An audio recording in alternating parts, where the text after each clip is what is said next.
ଏକାଦଶ ସ୍କନ୍ଧ ଦଶମ ଅଧ୍ୟାୟ ଅବଧୂତ ବାଚ। ଶୁଣ ହେ ଯଦୁନୂପର ଯେ ଅବା ଅନୁଭବ ମୋର, ଗୁରୁ ବଚନ ମୋର ଯେତେ ସବୁ କହିଲି ତୋ ଗ୍ରତେ। ଏ ଯେତେ ଦ୍ରବ୍ୟ ପରିଗ୍ରହ ଜାଣ ତୁ ସର୍ବ ଦୁଃଖମୟ। ଏ ଘେନି ଜ୍ଞାନୀ ଅକିଞ୍ଚନେ ନିଶ୍ଚିନ୍ତେ ରହେ ସୁଖ ମନେ। ପକ୍ଷୀଙ୍କ ମଧ୍ୟରେ ବଳିଆର ସ୍ୱଭାବେ ପ୍ରଚଣ୍ଡ କ୍ରୂରର। ନିତ୍ୟ ମାରଇ ନାନା ପକ୍ଷୀ ଜୀବନ ପୋଷେ ମାଂସ ଭକ୍ଷୀ। ତାର ମହିମା ଜନେ ଶୁଣି ବନ୍ଦୀ କରନ୍ତି ଘରେ ଆଣି। ସେ ପୁଣି ନିତ୍ୟ ପକ୍ଷୀ ମାରେ ମାଂସ ଭକ୍ଷଇ ନେଇ ପରେ। କେବଳ ଶ୍ରମ ମାତ୍ର ସାର ନ ଭକ୍ଷେ ଉଚିତ ଆହାର। ମୁଇଁ ତାହାର ଦୁଃଖ ଚାହିଁ ତାତୁଁ ଗୁରୁ ଶିକ୍ଷା ପାଇ। ନ କରି ବସ୍ତୁ ପରିଗ୍ରହ ଏକା ବ୍ରହ୍ମଇ ଶୂନ୍ୟ ଦେହ। ନାହିଁ ମୋ ମନେ ଅପମାନ ପୁତ୍ର କଳତ୍ର ଗୃହଧନ। ଆତ୍ମାକୁ ରମଇ ମୁଁ ନିତ୍ୟ ନିଶ୍ଚିନ୍ତେ ଭ୍ରମଇ ଜଗତେ। ସ୍ୟୁର ନାହିଁ ପରାପର ସମସ୍ତ ଏକଇ ବିଚାର। ଯେଣୁ ତା କିଛି ଚିନ୍ତା ନାହିଁ ତେଣୁ ମୁଁ ଗୁରୁ ଶିକ୍ଷା ପାଇ। ଏବେ ହୋ ଶୁଣ ମନ ସ୍ଥିରେ ପୂର୍ବେ ଅବନ୍ତୀ ନଗରେ। ସୁସାଧୁ ସୁନ୍ଦର ଶରୀରେ କନ୍ୟାଏ ଥିଲା ବିପ୍ର ଘରେ। ସେ କନ୍ୟା ବିବାହ ଅର୍ଥେ ଭରି ବିପ୍ରେ ମିଳିଲେ ପାଞ୍ଚଚାରି। କନ୍ୟାର ପିତା ସଙ୍ଗ ମେଳେ ବିବାହ ପ୍ରସ୍ତାବ ନିରୋଳେ। ବିଚାର କରି କନ୍ୟା ମାତା ନିକଟେ ବସାଇ ଦୁହିତା। ଭଲଇ କନ୍ୟା ମୁଖ ଚାହିଁ ତଣ୍ଡୁଳ ଆସେ ଧାନ୍ୟ ଦେଇ। ବେଗେ ତୁ କୁଟ ରୋଳେ ଭରି ତା ଶୁଣି ବ୍ରାହ୍ମଣ କୁମାରୀ। ରୋଳ ମୁସଳ ଏକ କରି କୁଟଇବେନି କରେ ଧରି। ଏ ଭୁଜେ ତା ବଳୟ କଙ୍କଣ କୁଟନ୍ତେ ଶୁଭେ ଋଣ ଜୁଣ। ଶୁଣି କୁମାରୀ ଲଜ୍ଜା ପାଇ ଅଧେ କଙ୍କଣ ହସ୍ତୁ ଫେଇ। ପୁଣି କୁଟନ୍ତେ ଧୀରେ ଧୀରେ ହସ୍ତ କଙ୍କଣ ନାଦ କରେ। କୁମାରୀ ମନେ ବିଚାରଇ ସଙ୍ଗ ଗହଳେ ଗୋଳ ହୋଇ। ହେମନ୍ତ ବିଚାରିଣ ଥୋକେ ପୁଣ ଫେଇଲା ଏକେ ଏକେ। ବେନି କଙ୍କଣ ବେନି କରେ କୁଟନ୍ତେ ଶବଦ ନ କରେ। ଚହିଁ ଅନେକ ସଙ୍ଗ ମିଳି ଅବଶ୍ୟ ଉପୁଜଇ କଳି। ଏଣୁ କୁମାରୀ ଅନୁରାଗେ ଗୁରୁ ବଚନ ଶିକ୍ଷା ବାଗେ। ଏକାନ୍ତେ ଭ୍ରମୁ ଥାଏ ମୁଇଁ କେବେ ସଙ୍ଗ ନ କରଇ। ଏଣୁ ମୁଁ ଅଭ୍ୟାସୀ ପବନ ନିରୋଧୀ ଏ ଚଞ୍ଚଳ ମନ। ବୈରାଗ୍ୟ ଯୋଗ ଅଭ୍ୟାସନେ ଭୁଲଇ ଆତ୍ମା ସଂଯମନେ। ହରିର ପାଦେ ନିବେଦନ ତେଣୁ ନିଶ୍ଚଳ ମୋର ଧ୍ୟାନ। ସ୍ୱଭାବେର ଯୋଗୁଣ ଛାଡ଼ି ସତ୍ୱ ସଂଯୋଗେ ଚିତ୍ତ ଜଡ଼ି। ସତ୍ୟକୁ ଜିଣି ସତ୍ୱ ଗୁଣେ ନିର୍ମାଣୀ ପରମ କାରଣେ। ଚଳେ ଥାଇ ଶୁଦ୍ଧ ମନେ ବାହ୍ୟ ଅନ୍ତରେ ସୁମରଣେ। ଶେଷନେଶର କୃତ ପଥେ ସରବିନ୍ଦଇ ହେଠ ମାତେ। ତାର ନିକଟେ ରାଜା ଗଲା ସେ ତାହା ଜାଣି ନ ପାରିଲା। ଏଣୁ ତାହାର ତହୁଁ ଦେଖି ମୁଁ ଏବେ ଗୁରୁ ଶିକ୍ଷା ଶିଖି। ଏକାନ୍ତେ ମୁନି ପ୍ରାୟ ଧୀରେ ମୋ ଚିତ୍ତ ନ ରହଇ ଘରେ। ଏହା ମୁଁ ସାବଧାନ ଚିତ୍ତେ ନିରତେ ଭ୍ରମଇ ଜଗତେ।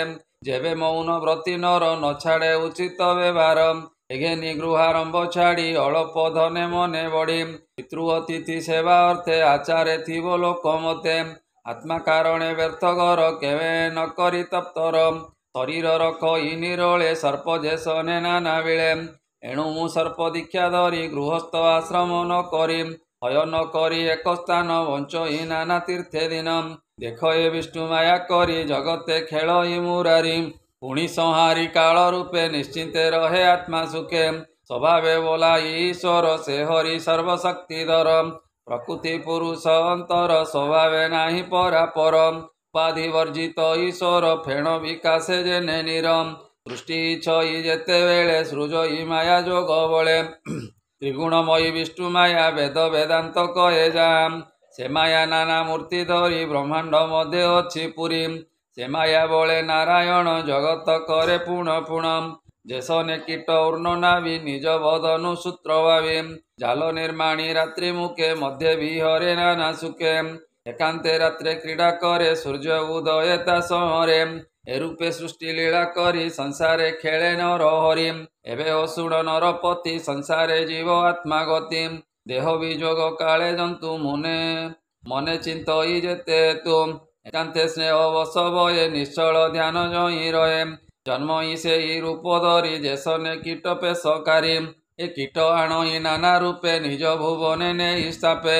ଏ କୀଟ ପ୍ରାଣ ଯିବା ବେଳେ ଯାହାକୁ ଦେଖିଥାଇ ଡୋଳେ। ଭୟେ ଚିନ୍ତଇ ତାର ରୂପ ଜନ୍ମଇ ଘେନି ସେଇ ରୂପ। ମୋହର ମନ ସେଇ ମତେ କୃଷ୍ଣ ଚରଣେ ଅବିରତେ। ନିଶ୍ଚଳେ ସ୍ଥାପି ଅବଦାନେ ଭୁଲଇ ମୋହି ପର୍ଯ୍ୟଟନେ। ମତେ ଗୁରୁ ମୋର ଯେତେ ତାହାଙ୍କ ଉପଦେଶ ମତେ। ଏ କାୟ ବଚନ ମନେ ଧରି ଭ୍ରମଇ ଅବନି ବିହରି। ଆତ୍ମାର ଗୁରୁ ମୁଁ ଆପଣେ ତେଣୁ ଧରଇ ତାକୁ ମନେ। ଦେହରେ ଜନ୍ମ ମୃତ୍ୟୁ ଦୁଇ ବିଷ୍ଣୁ ମାୟାରେ ପ୍ରବର୍ତ୍ତାଇ। ଏ ବୋଲ ବୁଝି ମୋର ମତି ଏ ଦେହେ ନ କରେ ପିରତି ଅନେକ ଜନ୍ମ କର୍ମ ଭାଗେ ମୋହର ଜନ୍ମ ବୈରାଗ୍ୟେ ଉଦାସ ମତେ ଦେହେ ତାଇ ଗୁରୁଙ୍କ ଉପଦେଶ ଧ୍ୟାଇ ପୁତ୍ର କଳତ୍ର ଦାସୀ ଦାସେ ଏହାଙ୍କୁ ପୋଷି ଦେହ ଆସେ ଦେହର ସଙ୍ଗେ ରହନ୍ତି ମରଣେ କେହି ନ ଗମନ୍ତି ନିୟତ କର୍ମ ସଙ୍ଗ କରି ଅନ୍ଧ ଯେ ସନେ ଯଷ୍ଟି ଧରି ଏ ବୃକ୍ଷଙ୍କ ଧର୍ମ ପ୍ରାୟ ଦେହି ଅବଶ୍ୟ ଜନ୍ମିଲେ ମୋରଇ ଏଣୁ ଅନିତ୍ୟ ଦେହେ ମୁଇଁ କେବେ ବିଶ୍ୱାସ ନ ଯାଇ ଇନ୍ଦ୍ରିଏ ଆକୁ ଆବରି ଭୁଜନ୍ତି ଜଣେ ଜଣେ କରି ଶ୍ଵସନେ ମୂତ ପିଣ୍ଡ ଯେନେ ଶ୍ୱାନ ଶୃଗାଳଙ୍କ ବଦନେ ଏ ରସ ଲାଳ ସେ ଜିହ୍ବା ଧରେ ଆହାର ଅର୍ଥେ କର୍ମ କରେ ନିଜ ସ୍ୱଭାବେ ଷଡ଼ର ସେ ଭ୍ରମ ହିଁ ନାନା ଦେଶେ ଦେଶେ ତୃଷାର ଇଚ୍ଛା ବଳେ ପୁଣି ମଗାଇ ସୁଶୀତଳ ପାଣି ନ ପାଇ କରେ ବହୁ ପ୍ରାସ ଏମତେ ପ୍ରାଣୀ ଯାଏ ନାଶ ଇନ୍ଦ୍ରିୟ ଧରେ ପୁଣି ବଳେ ଭ୍ରମ ହିଁ ସେ ମୈଥୁନ ପଳେ ଅମୃତ ପ୍ରାୟ ଯୋନି ଦିଶେ ଏଣୁ ଭ୍ରମ ହିଁ କାମ ବସେ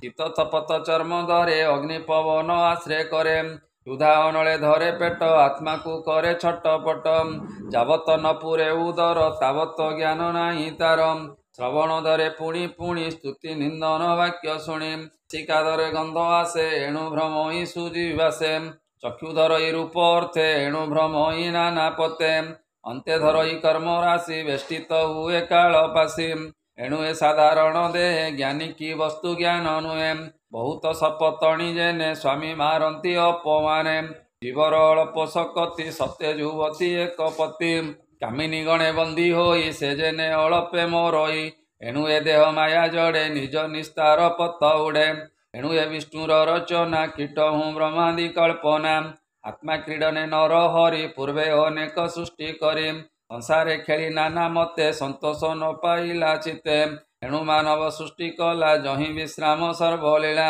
ବ୍ରହ୍ମାଦି ସକଳ ଶରୀରେ ବିଜ୍ଞାନୀ ବିଷୟ ଗୋଚରେ ମନୁଷ୍ୟ ଦେହେ ଦିବ୍ୟ ଜ୍ଞାନ ଦେଖି ସନ୍ତୋଷ ଭଗବାନ ଅଶେଷ କୋଟି ଯୋନି ଭ୍ରମେ ବିପାକ ଅବଶେଷ କର୍ମେ କେବଳ ସୁଖେ କର୍ମ ଭାଗେ ନିଶ୍ଚୟ ଗୋବିନ୍ଦ ଅନୁରାଗେ ଦୁର୍ଲଭ ମନୁଷ୍ୟ ଶରୀର ସ୍ୱଭାବେ ଅନିତ୍ୟ ସଂସାର ଦେହ ଲବିଣ ମହିସ୍ଥଳେ ଅନେକ ଶୁଭ କର୍ମ ଫଳେ ଏ ଭାଗ୍ୟ ଦୁର୍ଲଭ ଦେହ ପାଇ ଯାହାର ଜ୍ଞାନ ପ୍ରକାଶଇ ଜଗତ ଦେଖି ବିଷ୍ଣୁମୟେ ଯେସନେ ପଡ଼େ ମାୟାମୟେ ମନୁଷ୍ୟ ମୁଣ୍ଡେ ମୃତ୍ୟୁ ବସେ ଆତ୍ମାକୁ ଅନୁକ୍ଷଣେ ଗ୍ରାସେ ଯାବତ ମୃତ୍ୟୁ ଅଛି ଦୂରେ ସୁନ୍ଦର ଯୁବା କଳେ ବରେ ସାଧିବ ସକଳ ଶକତି ଯେନେ ଜନ୍ମିବ ବିଷ୍ଣୁ ଭକ୍ତି ଏ ଜୀବ ବନ୍ଦୀ କର୍ମ ପାଶେ ସାଧିବ ବନ୍ଧନ ଉଶ୍ୱାସେ ଏ ରୂପେ ହୃଦୟ ନିର୍ବେଦେ ଆତ୍ମାକୁ ଈଶ୍ୱର ଭେଦେ ଏ ଦେଖିବ ଜ୍ଞାନ ଚକ୍ଷୁଦାରେ ଦୁର୍ଲଭ ମନୁଷ୍ୟ ଶରୀରେ ସକଳ ସଙ୍ଗ ପରିହରି ଏଣୁ ମୁଁ ଏହି ରୂପ ଧରି ଦୂରେ ତେଜି ଅହଙ୍କାର ଆନନ୍ଦେ ଭ୍ରମ ହିଁ ସଂସାର ଏମତେ କହି ଅବଧୂତ ଅତି ଗଭୀର ଗୁଣଯୁକ୍ତ ଶୁଣ ଆନନ୍ଦ ଯଦୁ ରାଜା ତାର ଚରଣେ କଲେ ପୂଜା ସ୍ତୁତି କରନ୍ତେ ସାବଧାନେ ବ୍ରାହ୍ମଣ ଗଲା ଅନ୍ତର ଧ୍ୟାନେ ବିଚାରି ତାହାର ବଚନେ ରାଜା ପଶିଲେ ଘୋର ବନେ ସକଳ ସଙ୍ଗ ଦୂରେ ତେଜି ଧ୍ୟାନେ ଗୋବିନ୍ଦ ପାଦେ ଭଜି ଯୋଗ ବିନାଶୀ କଳେବର ଲଭିଲା ଗୋବିନ୍ଦ ପୟର ଉଦ୍ଧବ କୃଷ୍ଣର ସମ୍ବାଦ ଶୁଣନ୍ତେ ଖଣ୍ଡଇ ପ୍ରମାଦ ପରୀକ୍ଷେ ସୁକ ମୁନି କହେ ସୁଜନେ ଏଣେ କର ଲୟେ ଏ ଚଉବଂଶ ଗୁରୁବାଣୀ ଉଦ୍ଧବେ କହେ ଚକ୍ରପାଣି କଥା ପରମ ଆନନ୍ଦେ ସଂକ୍ଷେପେ ଏକାଦଶ ସ୍କନ୍ଧେ ପ୍ରାକୃତ ବନ୍ଦେ ଭାଗବତ କହି ଦାସ ଜଗନ୍ନାଥ ଶ୍ରୀମଦ୍ ଭାଗବତେ ମହାପୁରାଣେ ପରମହଂସ୍ୟାଂ ସହିତାଂ वयासिक्याम एकादश स्कंदे अवधूत जदुराजा संवादे नाम दशमोऽध्याय बोलानंदे कवार हरि हरि बोल।